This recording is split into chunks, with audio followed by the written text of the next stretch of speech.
नमस्कार, मैं हूं प्रभाकर मिश्रा और आप देख रहे हैं सच्ची खबर प्राइम टाइम। यहां आपको वो खबरें मिलेंगी जो आपको गोदी मीडिया कभी नहीं दिखाता। इसलिए सबसे पहले आप हमारे चैनल को सब्सक्राइब कर लीजिए और बेल बटन को भी जरूर दबा दीजिए ताकि हर बड़ी खबर आप तक सबसे पहले पहुंच सके। सत्ता के गलियारों में आज फिर भूचाल मचा हुआ है। कहीं रिकॉर्ड बनाने की होड़ है, कहीं पार्टी के भीतर बगावत की आग भड़क रही है, कहीं अदालतों के फैसलों ने राजनीतिक समीकरण उलट दिए हैं, तो कहीं अंतर्राष्ट्रीय घटनाओं ने भारत की चिंता बढ़ा दी है। सवाल यह है कि क्या देश की राजनीति एक नए मोड़ पर पहुंच चुकी है? क्या बड़े बड़े दावे अब बड़े बड़े विवादों में बदलते जा रहे हैं? सबसे पहले बात उस खबर की जिसने राजनीतिक गलियारों में हलचल मचा दी है।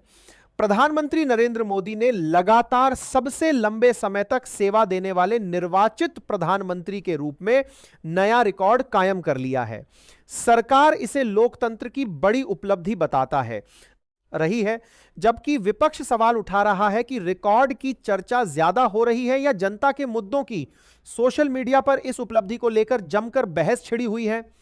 वहीं संसद में देश के मुद्दों पर बहस के दौरान अनुराग ठाकुर और राहुल गांधी के बीच तीखी नोकझोंक देखने को मिली। बहस इतनी गर्म हो गई कि सदन का माहौल भी तनावपूर्ण हो गया।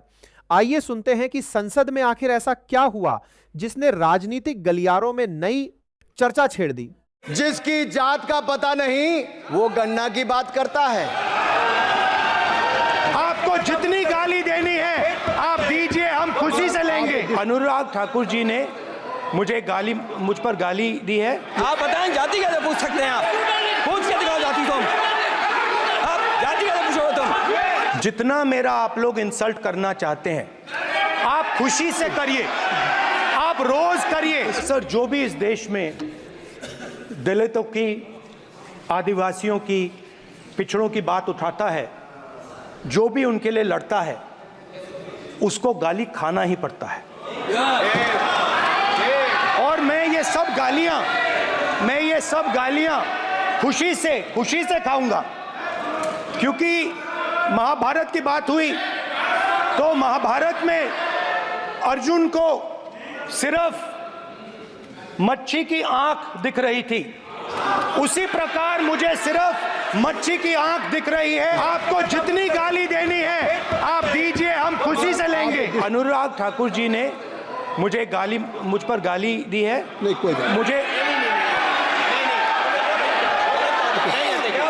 सब बोलने दीजिए सर। मुझे उनको बोलने सर अनुराग ठाकुर जी ने मुझे इंसल्ट किया है, मगर मैं अनुराग ठाकुर जी से कोई माफी नहीं चाहता हूं। मुझे कोई माफी की जरूरत नहीं है। मैं लड़ाई लड़ रहा हूं। जितनी आपको गाली देनी है मैं आपसे कभी माफी नहीं मांगूंगा। मुझे आपकी माफी नहीं चाहिए। सभापति महोदय, इनसे ये पूछना चाहता हूं, आपने जाति कैसे पूछ ली है बताइए बस। आप जाति कैसे पूछ सकते हैं? आप बताएं, जाति कैसे पूछ सकते हैं? आप पूछ के दिखाओ जाति तुम। आप जाति कैसे पूछोगे तुम?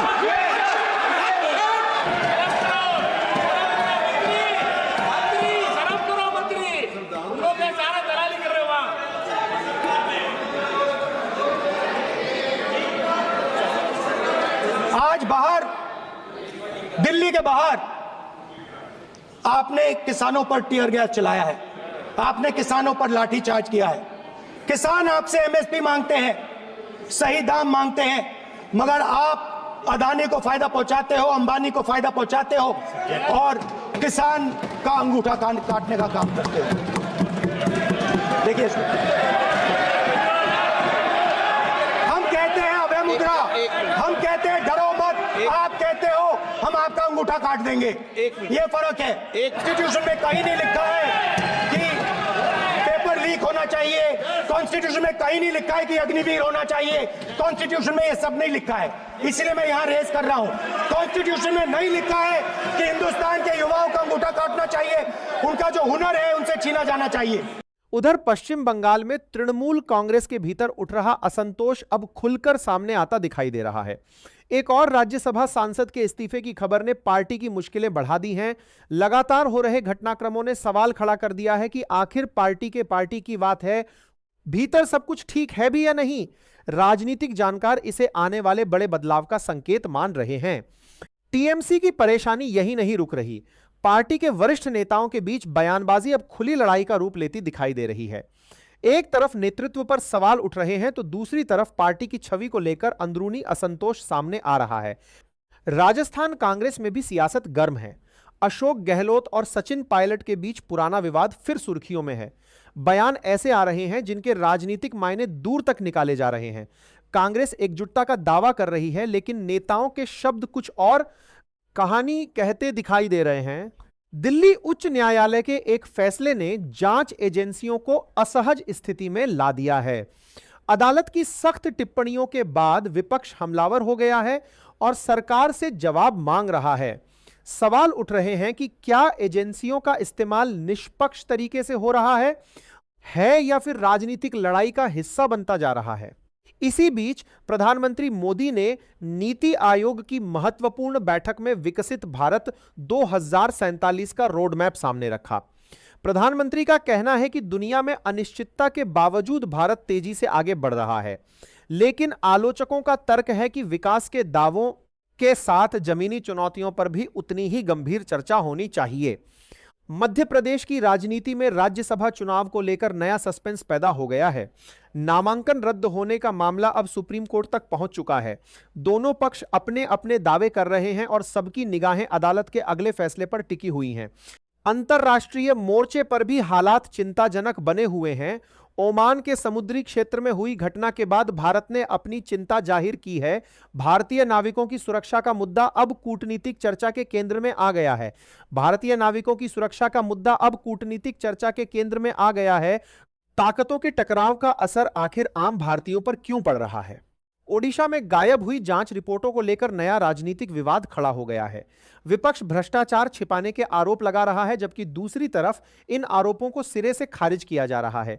लेकिन इस मामले ने राज्य की राजनीति में नई बहस जरूर छेड़ दी। मणिपुर से आई दर्दनाक खबर ने पूरे देश को झकझोर दिया है। युवकों के शव मिलने के बाद गुस्सा और तनाव दोनों बढ़ गए हैं।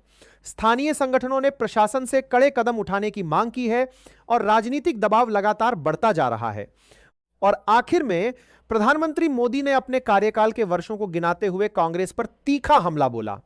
उन्होंने पुरानी नीतियों को निशाने पर लिया और अपनी सरकार की उपलब्धियों को सामने रखा। जवाब में विपक्ष भी पूरी तैयारी के साथ मैदान में उतर चुका है। यानी चुनाव अभी दूर हो सकते हैं, लेकिन राजनीतिक जंग पूरी तरह शुरू हो चुकी है। अब इस मुद्दे पर आपकी क्या राय है? कमेंट करके अपनी राय जरूर बताइए। आपके कमेंट्स हमें प्रेरणा देते हैं कि हम आपके लिए ऐसे ही नए वीडियो और सच्चे मुद्दे उठाते रहें।